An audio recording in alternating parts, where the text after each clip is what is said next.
Il était une fois, dans un zoo où les animaux parlaient une langue secrète que seuls les enfants très spéciaux pouvaient comprendre, un bébé particulièrement curieux nommé Léo. Léo avait des yeux brillants comme des étoiles et un sourire capable de faire fondre le cœur le plus dur.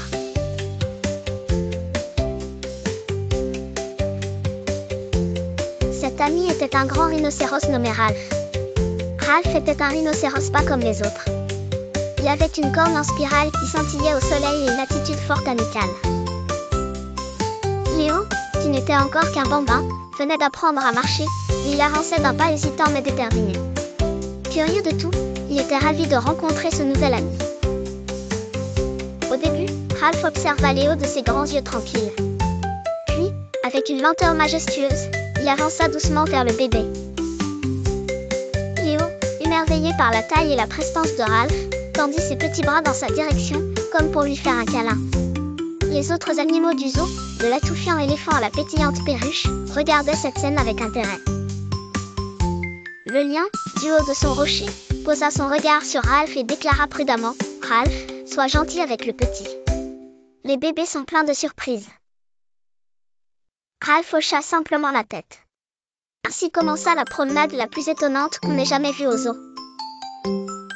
Léo, avec sa démarche volatile et ses habillements joyeux, marchait côte à côte avec Ralph, le rhinocéros imposant et doux. Ils arpentaient fièrement les allées du zoo, comme s'ils avaient fait cela depuis toujours. Les visiteurs qui étaient là s'arrêtaient, bébé à la main ou appareil photo en main, et regardaient ce spectacle surprenant avec émerveillement.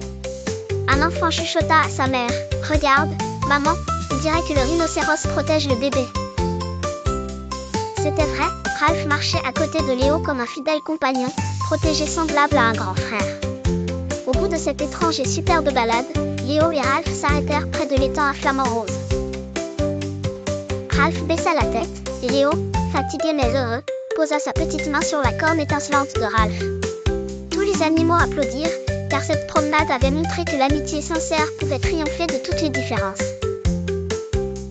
Cette aventure devint célèbre parmi les enfants qui visitaient le zoo, et bientôt, tous rêvèrent de marcher aux côtés de Ralph, l'ami rhinocéros, et de vivre des moments magiques comme Léo. Chaque fois qu'un enfant arrivait, Ralph l'accueillait avec la même gentillesse, et ensemble, ils créaient des souvenirs inoubliables. Et c'est ainsi que, jour après jour, le zoo devint l'endroit le plus amical de la ville, où chaque enfant pouvait rêver les yeux ouverts.